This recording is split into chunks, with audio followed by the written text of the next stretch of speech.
Do I have full knee extension range of motion? So this is one of the most critical pieces and most critical things that we need to achieve after ACL injury or ACL surgery in order for us to get back to the activities that we want to do and live the life that we want pain-free and with full function, right? So this is one of those massive milestones that we need to achieve, especially early on. So what does knee extension mean, right? So knee extension means straightening of your knee, right? So can you fully straighten your knee? So let's dive in a little bit more into this. All right, so why is knee extension so important? So let's talk about the why here, right? So normalized joint mechanics, right? So our knees naturally have a certain ability to either straighten and bend to a certain extent, right? Now, within reason, everyone's going to have similar knee range of motion, but there's always going to be some variances, and that's okay. How do we tell what's normal for you? Well, we look at the non-surgical or the non-injured side, right? So not having full knee extension is going to alter the mechanics at your knee joint, and it's going to lead to a lot of different issues. So not having this full extension is going to affect these types of activities, walking, things like even just standing for a period of time, squatting, stairs. And then you can imagine when you get back to doing those higher level activities like running, jumping, cutting, etc., this is going to show itself in one way, shape, or form when you get to this level, right? So you might have things like pain. You might have increased swelling because your knee is taking more forces and abnormal forces that it's not accustomed to. And you're just going to have an overall lack of progress, right? So this is how important this is. And it's such a missing piece. So many ACLers get stuck in their journey and they're not sure why, right? And oftentimes this is because they were told that their knee is fully straight, but in reality, it isn't, right? So we're going to cover that today. And the further out from surgery you get, the harder it can be to get your full range of motion back. So this is so important that we get knee extension back as best as we can as early as possible after surgery. So let's take a look at walking here. So this is going to be a little bit more of a exaggerated example because it's going to be very clear in this video. However, this is something that I do see pretty often, right? And maybe not to this extent, like we'll see this early on, but it can be months down the road. I talk to a lot of ACLers who are like 2, 3, 4, 5 months down the road, and they still have a bent knee when they walk. This is how critical this is. So let's take a look at this video here.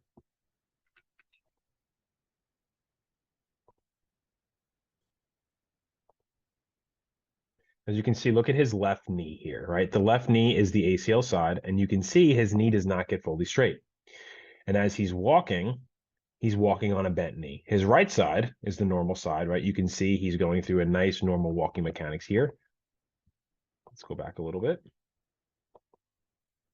But you can see, boom, that left knee never gets straight, right? It's always bent as he walks.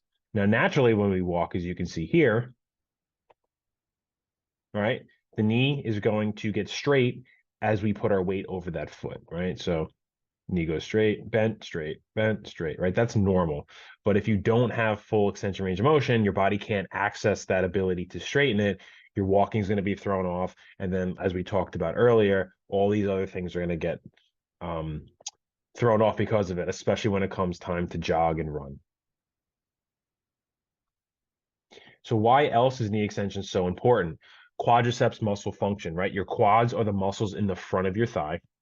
And they are so important that we regain full quadriceps muscle strength and function after the surgery, right? So if the knee is not fully straight, the quads will never be able to function at 100% capacity. This is why restoring full knee extension range of motion is so important.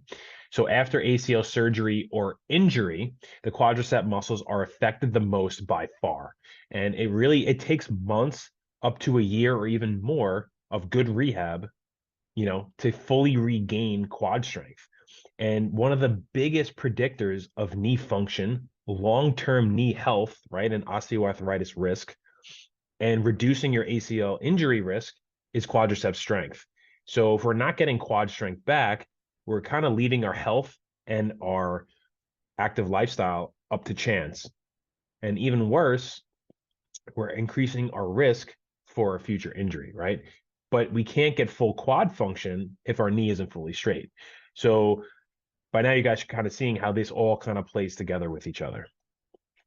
So your quads, right, are these muscles right in the front of your thigh there. And as you can see on this image on the left, the surgical limb, which is the right knee, but from our view, it's going to be the left side with all the bandages on the knee there, right? So you can see the difference in quad muscle size between the surgical leg and the non-surgical leg, and the quad especially, right? That muscle right there in the front of the thigh. So that's our journey there for a good chunk of this rehab process, is getting that quad function back. But that just kind of ties in the point that the knee's got to be straight in order for us to do that. All right, so you're like, John, knee extension is important. That's great. We get it. But what actually is full extension? Because this is so important. As I said before, a lot of ACLers are going through this journey. They're told that they have full knee extension, but they really don't. And this is leading to confusion, frustration, and all these different types of negative feelings because they feel like they're doing things right, but there's just something that's holding them back. And sometimes it's this. I talk to a lot of people, and this is usually a common culprit with that, right? So here's a good image for you guys. So let's take the top image first. Let's pretend this is your non-surgical knee, right? So if I ask you to lay on the ground and fully straighten your non-surgical knee, so I'm basically saying push the back of your knee into the ground and try to straighten your knee as much as you can. And you see the heel come off the ground, like it is in this top picture, right? You see my heel is off the ground. That means you have knee hyperextension, right? That's your normal, because that's your non-surgical side. That's your normal. Now, if we look at the bottom image, if let's pretend this is the surgical side now, go ahead, straighten your knee, try to push your knee into the floor, and you don't get that heel up, right? That means that you're missing those critical degrees of hyperextension. So it is absolutely so important, so critical that we restore full symmetrical, keyword is symmetrical knee extension range of motion compared to the other side. So if your non-surgical side has hyperextension, you bet your surgical side better get to the same exact amount of hyperextension. That's how important it is, right? So a lot of times ACLers are unfortunately told, yeah, your knee's fully straight, but just because your knee can get flat or get to like 0 degrees, like the bottom image, doesn't mean it's full if your non-surgical side can hyperextend, right? So it's super, super important.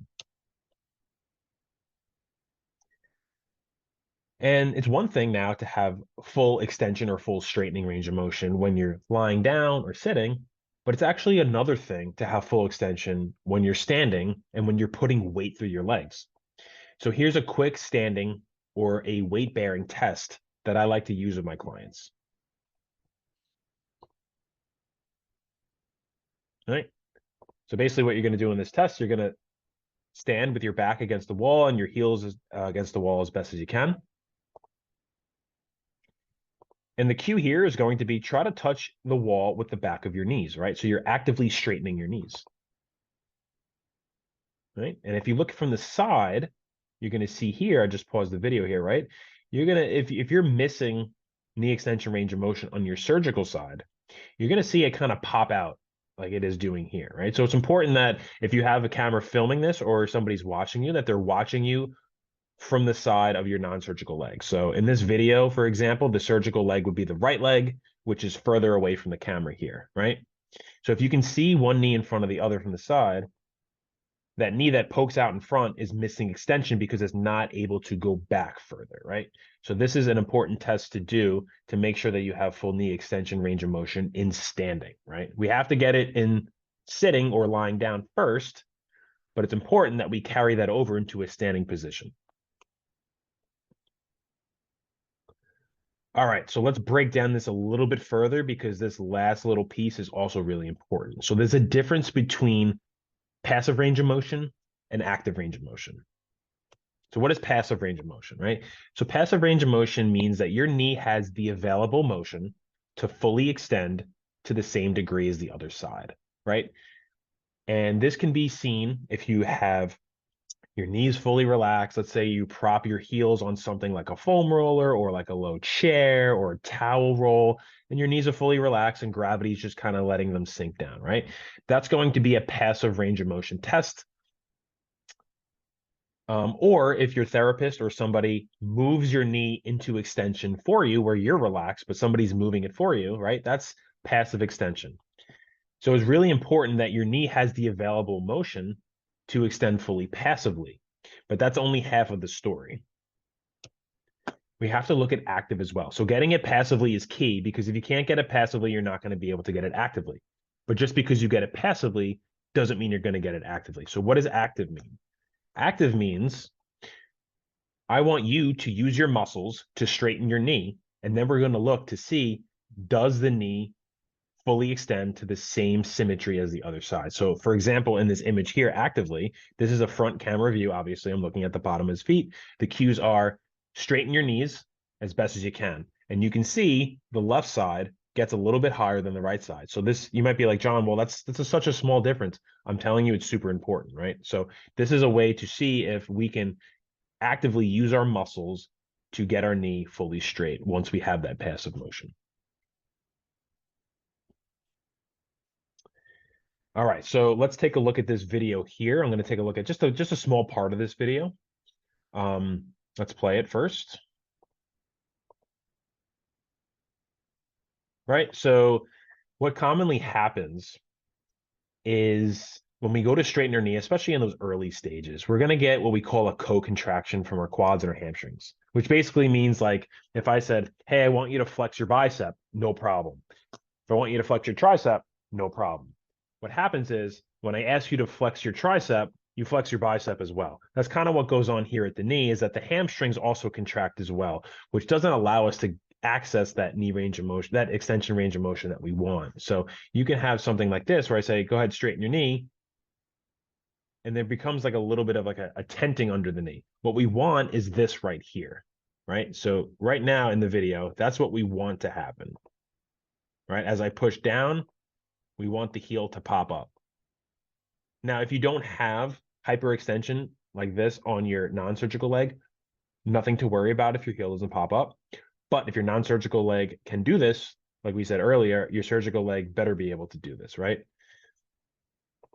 This is what we call a heel pop. And there's a couple ways that we can work on this, right? So one way is to take a towel roll, something small, and basically put it behind your knee. So what this is going to do, it's going to give you what we call an external cue. So basically it gives you something to focus on, right? You're going to think about crushing the towel with the back of your knee. And that's going to help you just focus on getting those quads going, right? And this is a nice way to work on active knee extension, right? So see that there? I'm pushing down, crushing the towel.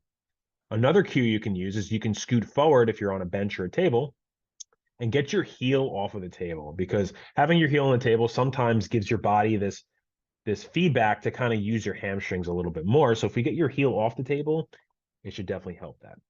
All right. And then same concept here.